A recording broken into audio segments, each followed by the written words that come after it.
কিরে এটা হুজুর না? হায় রে, রোজা টোজা রাখি না, কি জানি কি বলে।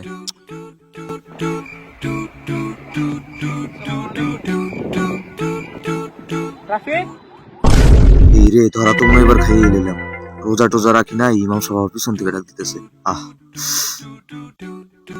ওয়ালাইকুম সালাম রহমতুল্লাহ। হুজুর ভালো আছেন?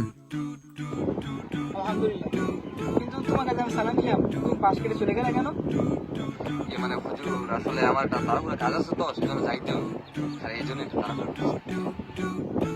তো আজকে 10ম রমজান, তো কি সিয়াম রাখছো? আস্তাগফিরুল্লাহ।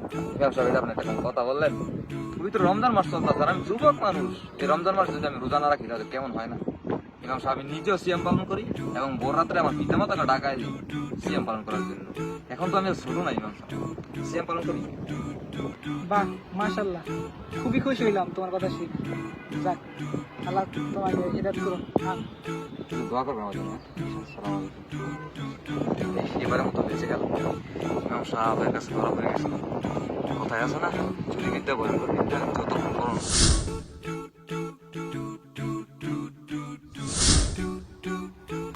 আরে রাফি,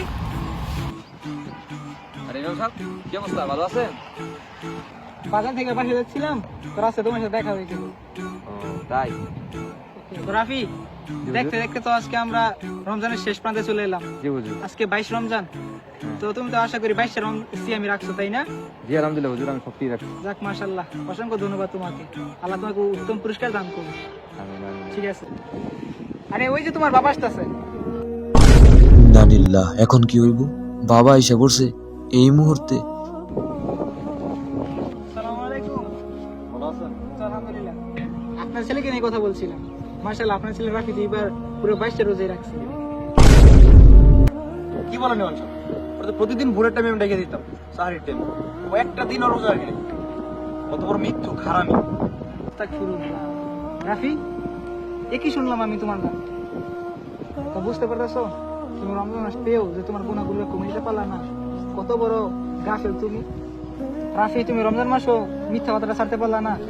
শোনো, রাসূল সাল্লাল্লাহু আলাইহি ওয়াসাল্লাম বলেছেন, যে ব্যক্তি রমজান মাস পেল অথচ সে তার গুনাহগুলোকে কমে নিতে পারলো না, সেই জন্য জাহান্নামে চলে গেল। আচ্ছা ইমাম সাহেব, আমি দুঃখিত, আসলে রমজান মাস পাওয়ার পরে আমি জিনিসটা বুঝতে পারি না। আসলে পূর্বেও আমি অনেক রোজা ভঙ্গ করছি, নিজের ইচ্ছায় আমি বাদ দিয়েছিলাম। তো এবারও আমি রোজা রাখিনি, সেটা আমার ভুল। আসলে আমি এরকম আর করবো না ইনশাআল্লাহ। ভবিষ্যতে বা আমার যতগুলো রোজা রয়েছে এগুলো আমার সাধ্যমতো পালন করার পরে ভবিষ্যতে ইনশাআল্লাহ আমি ভালো হয়ে যাবো। রোজা করবো ইনশাআল্লাহ। শোনো, তুমি ইচ্ছাকৃতভাবে যতগুলো সিয়াম ছেড়ে দিছো সবগুলো কাজা করে নিতে হবে। ঠিক আছে। তুমি সবগুলো কাজা করে নিবে ইনশাআল্লাহ।